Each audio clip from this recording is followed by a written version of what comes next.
Imagine the most controversial spoon on America's holiday table, creamy, crunchy, and possibly invented in a test kitchen to sell soup. What if the side dish you love to hate was actually a Cold War miracle of marketing, comfort, and wartime thrift? Tonight we unspool the green bean casserole's secret, who made it, why it exploded into millions of dinners, and the weird reason people still argue about it. Stay with me, the first truth will surprise you. Imagine a single spoon that can split a family in two. Some call it comfort, others call it culinary sacrilege. That spoon belongs to the green bean casserole, a humble dish that quietly became America's Thanksgiving MVP. But it didn't appear by accident. It was invented in a test kitchen, served millions of times from soup cans, and packaged as domestic progress. Tonight, we unpack who made it, why it mattered, and why it still sparks arguments at dinner tables. The story starts in 1955 with Dorcas Riley, a home economist in Campbell's test kitchen. Tasked with creating an easy vegetable side using pantry staples, Riley combined canned green beans, cream of mushroom soup, milk, and a sprinkle of soy sauce, then topped it with crispy fried onions. Campbell's printed the recipe on soup labels and promoted it through magazines. Suddenly millions of Americans had the same recipe in their hands. The result was practical, inexpensive, and visually consistent, exactly what post-war households wanted. Why did this casserole stick? Because it solved a cultural problem. Post-World War II America was rebuilding domestic life, more women were returning home, supermarkets were expanding, and convenience foods promised time back for family. The casserole was cheap, shelf-stable, and required almost no technique, but it looked like effort. It also hit a psychological sweet spot. Casseroles symbolized sharing, community, and abundance, so placing a green bean casserole in the center of a table quietly announced we made it, even on a tight budget. Not everyone loved it. Food writers mocked its sameness, modern cooks slammed the canned base, yet the crunchy onion crown was a small act of culinary genius, a textural mic drop that made the whole thing tolerable, even beloved. Campbell's later estimated the recipe appears in millions of Thanksgiving dinners yearly, and cultural historians point out that the dish embodies mid-century food industry influence on home cooking. Today the casserole is both a meme and a ritual. Chefs reinvent it with fresh beans, homemade mushroom sauce, and spiced, house-made fried onions. Home cooks keep the original for nostalgia and family memory. Whether you defend the classic or champion the upgrade, the casserole tells a bigger story of post-war consumerism, community rituals, and the strange power of a recipe on a soup can to shape national taste. Close your eyes, someone slides a slice of deep orange cake across the table and dares you to guess the secret. You'd swear it's carrot or pumpkin, until they tell you it's made with a can of tomato soup. Tonight we dig into the curious life of the tomato soup spice cake, a Depression-era hack-turned-mid-century favorite that proves pantry frugality can become folklore. This isn't urban legend. The earliest printed tomato soup dessert recipes trace back to community cookbooks in the 1920s and 30s, but Campbell's popularized the idea when its test kitchens printed versions of the tomato soup cake on cans and in company booklets through the 1940s and 1950s. The result was a spicy, moist cake where tomato soup acts as the unexpected liquid backbone, and yet, somehow, the tomato itself disappears into warm notes of cinnamon, nutmeg, and clove. Why would anyone put soup into cake? The short answer: scarcity and creativity. During the Depression and World War II, eggs, butter, and fresh milk were luxuries at times. Canned goods were ubiquitous. Using condensed tomato soup provided moisture, acidity, which helps the baking soda lift the crumb, and shelf-stable convenience, a brilliant substitution that saved both flavor and budget. Food historians call it a classic resourceful recipe, practical, surprising, and perfectly of its era. Tasting it today, most people are shocked. It doesn't taste like tomato soup. The spices lead: warm clove, cinnamon, a whisper of allspice, and the cake's bright orange hue makes it feel seasonal. Many vintage recipes stud the batter with raisins or nuts and crown it with cream cheese frosting, turning it into something that resembles carrot or pumpkin cake more than any savory dish. Reddit and recipe testing communities still gush about the mystery cake's ability to hide its secret ingredient. Culturally, the tomato soup cake is biology of American home cooking, industry, community cookbooks, and kitchen necessity converging. It shows how corporate test kitchens shaped home menus, and how a clever substitution could become a handed-down tradition. In recent years, food writers and home bakers have revived it as a retro novelty, part curiosity, part comfort. Some modern chefs deconstruct it, others keep it authentic, frosting it thick and serving slices with coffee and a story. Now again, close your eyes, warm peanut butter dough, sugar-crusted, and a shiny chocolate kiss pressed into the center while the cookie is still hot. It looks simple, but that candy-topped heart changed holiday cookie trays forever. The peanut butter blossom didn't start in a fancy bakery, it began in a small Ohio kitchen. In 1957, a homemaker named Frieda Smith entered the Pillsbury Bake-Off with a peanut butter cookie she'd topped with a single piece of chocolate. The idea was so charming that Pillsbury renamed it the Peanut Blossom, and the recipe quickly spread through magazines, company cookbooks, and Hershey's own promotional pages. That mashup, a pantry staple plus a single Hershey's kiss, turned into an instant classic. Why did it catch on so fast? Because the cookie hit a sweet cultural nerve, it was easy to make, kid-friendly, and photogenic for holiday cookie exchanges. In post-war America, the Pillsbury Bake-Off was a cultural moment, a place where home cooks could become household legends overnight. The Peanut Blossom's genius was minimalism, a straightforward dough rolled in sugar, baked, then crowned with chocolate while hot so the candy melted just enough to glue itself in place. The visual was perfect, a flower-like center that looked festive in any cookie tin. Let's talk technique for a second. The trick isn't exotic ingredients, it's timing. You press the candy into the center right when the cookie comes out of the oven, while it's still hot, so the chocolate softens and nests into the crumb without losing its shape. Vintage recipe cards also recommend rolling the dough in granulated sugar for that crackly first bite. These tiny, test kitchen tips are why the recipe on the back of candy bags and in Pillsbury booklets reliably produced perfect blossoms for generations. Culturally, peanut butter blossoms map the mid-century love of branded partnerships, a homemaker's idea, amplified by bake-off fame and by companies eager to print a recipe that sold both flour and chocolate. Over time the cookie evolved, peppermint kisses at Christmas, caramel centers, or even salted peanut variations, but the core memory remains, sticky fingers, cookie tins, and that tiny chocolate surprise. They say no southern table was ever complete without a bowl of ambrosia. Imagine the light catching a glass dish layered with coconut snow, glowing orange slices, and little marshmallow clouds. It wasn't just a salad, it was a crown jewel of hospitality, a sweet promise that everyone belonged. Ambrosia, meaning food of the gods, first appeared in American cookbooks of the late 1800s, made simply of fresh orange slices, sugar, and grated coconut. It was elegant, refreshing, and easy, a dessert salad hybrid born from southern ingenuity and the luxury of having fresh citrus in winter. But as time marched on, this once simple dish began absorbing the inventions of the industrial kitchen. By the 1920s and 1930s, canned fruit, marshmallows, and bottled maraschino cherries entered American homes, bringing color and shelf stability. Housewives embraced ambrosia as a symbol of abundance, a way to show creativity even in hard times. Betty Crocker and other cookbook publishers pushed these versions as festive miracles made from pantry staples. Suddenly, the tropical dream of ambrosia was no longer reserved for the wealthy, it was the people's paradise in a bowl. Every southern grandmother had her own spin. Some swore by adding sour cream for tang. Others layered Cool Whip, pecans, or even maraschino cherries to make it sparkle. And those pastel-tinted salads became symbols of church potlucks, Christmas tables, and Sunday reunions, bright, messy, and loved. Ambrosia wasn't about perfection, it was about togetherness.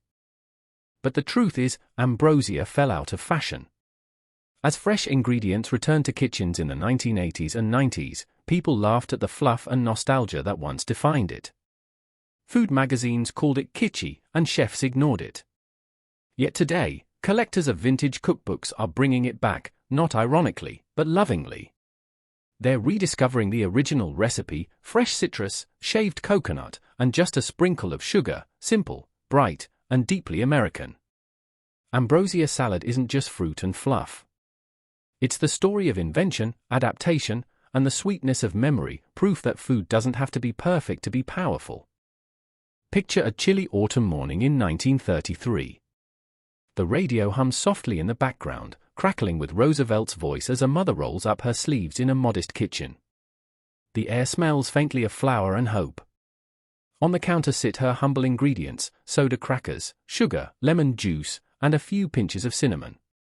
No apples, no butter, and certainly no luxury. Yet what she's about to create will fool the senses and comfort the soul: mock apple pie. Born out of the Great Depression, this clever dessert became a national symbol of resourcefulness. Families who once baked lavish apple pies were forced to improvise when fruit prices soared beyond reach. Housewives, armed with determination and a bit of imagination, discovered that crushed crackers soaked in a tangy syrup could mimic the flavor and texture of baked apples. The result was uncanny: a golden, bubbling pie that smelled just like the real thing. Children who unwrapped their lunchboxes to find a slice of this pretend pie didn't care about the missing fruit. To them, it was a taste of normalcy during a time when even sugar was rationed. Some kids even believed it was apple pie, a sweet secret their mothers never had the heart to correct. These little moments of comfort kept families smiling through the hardest years.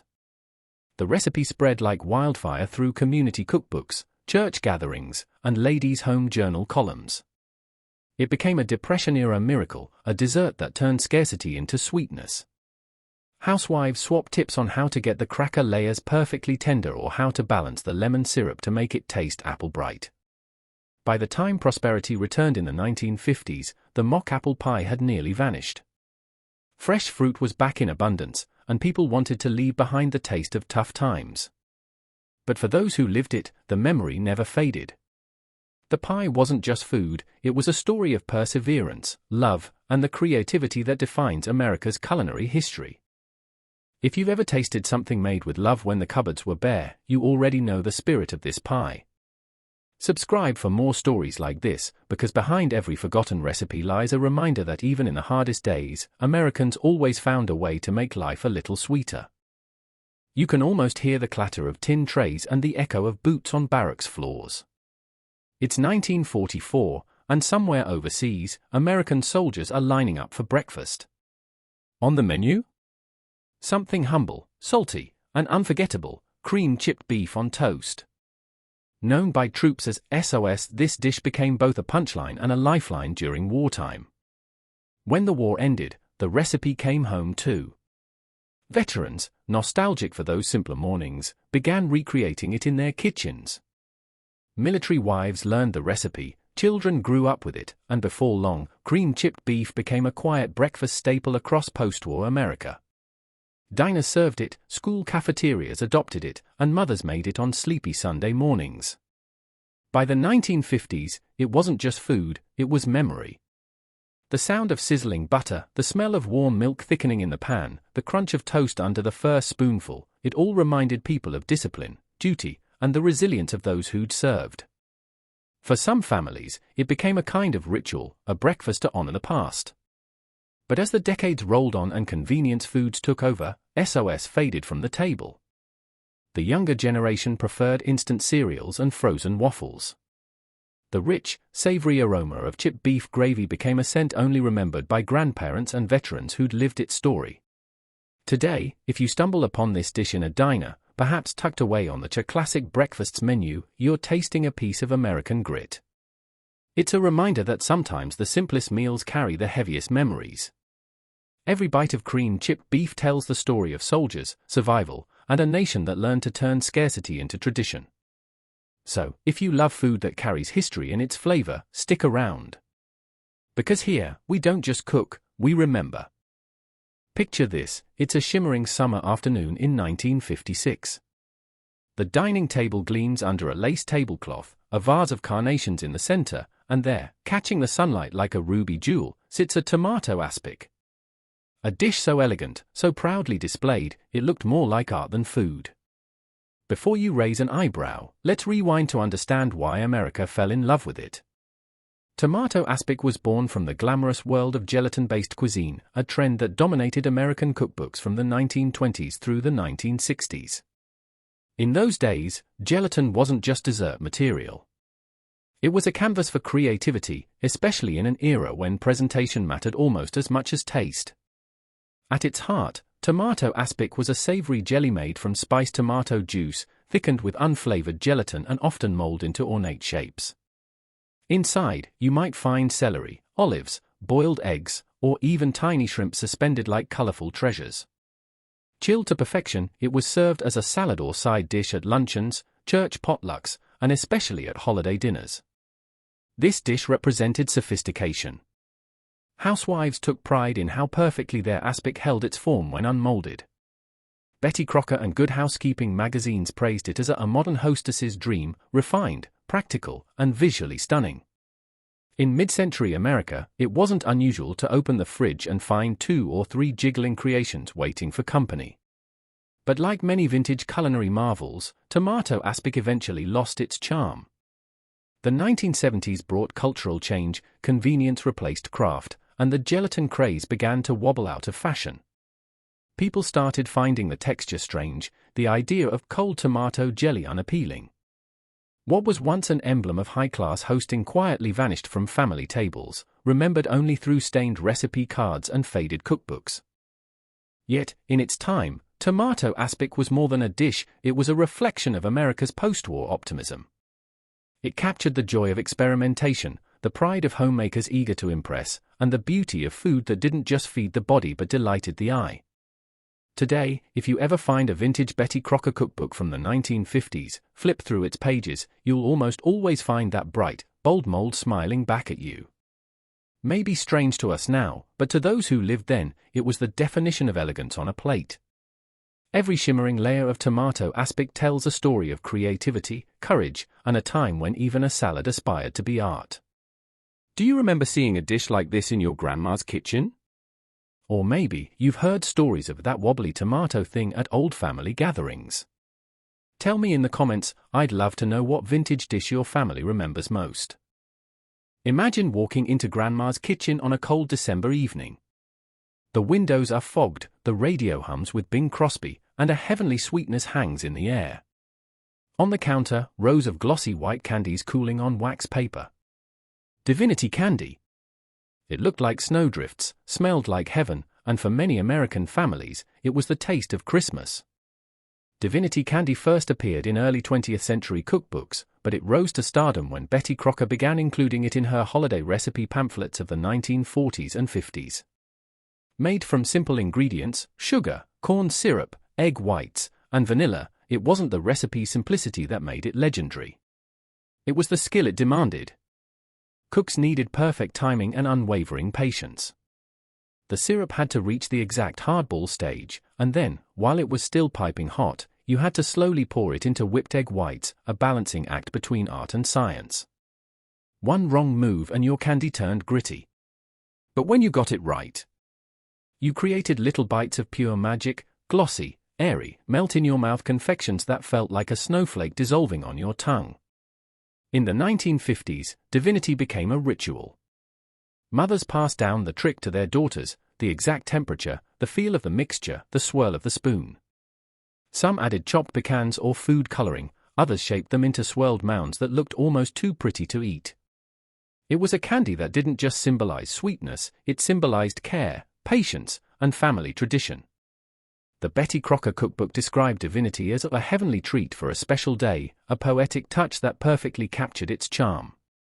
You'd find it in Christmas tins, on cookie trays, and tucked into stockings, a candy that represented the warmth of handmade holidays long before store-bought sweets took over.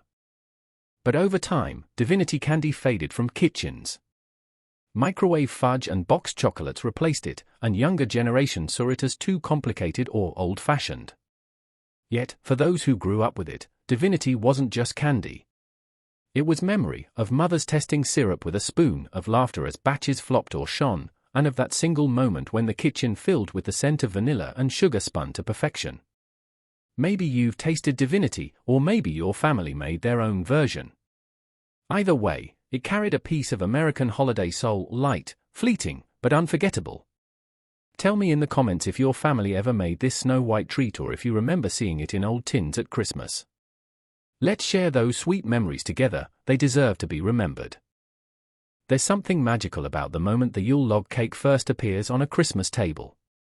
That swirl of chocolate, the dusting of sugar like fresh snow, the delicate frosting bark, it wasn't just dessert. It was a story told in buttercream. Let's rewind to where it all began. The Yule log cake, or bûche de Noël, was inspired by an ancient European tradition. Long before electric lights, families celebrated the winter solstice by burning a large log in the hearth, a symbol of warmth and renewal for the coming year. As fireplaces disappeared from modern homes, bakers turned the log into something symbolic, a sweet, edible version that kept the spirit alive. By the time the 1940s rolled around, Betty Crocker had brought this old-world European custom straight into American kitchens.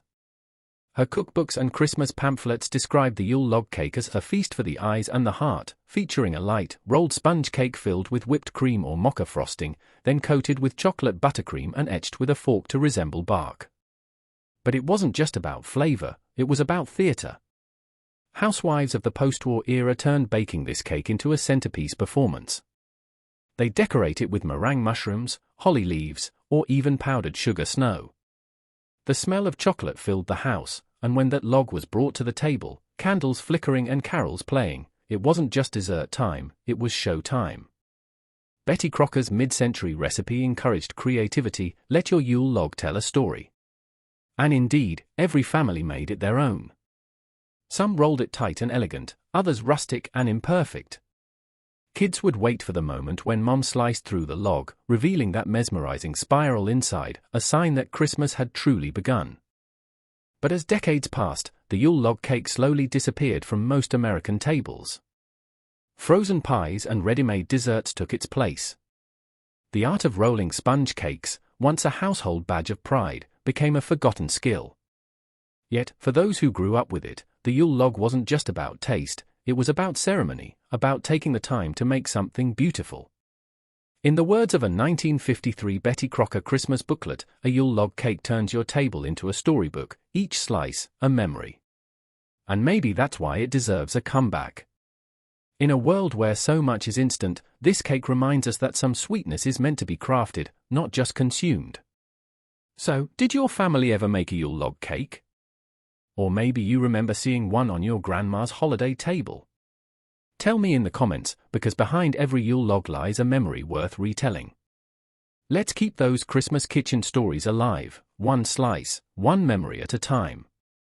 There's a certain kind of genius born from hardship, and few dishes prove that better than the mock mince pie.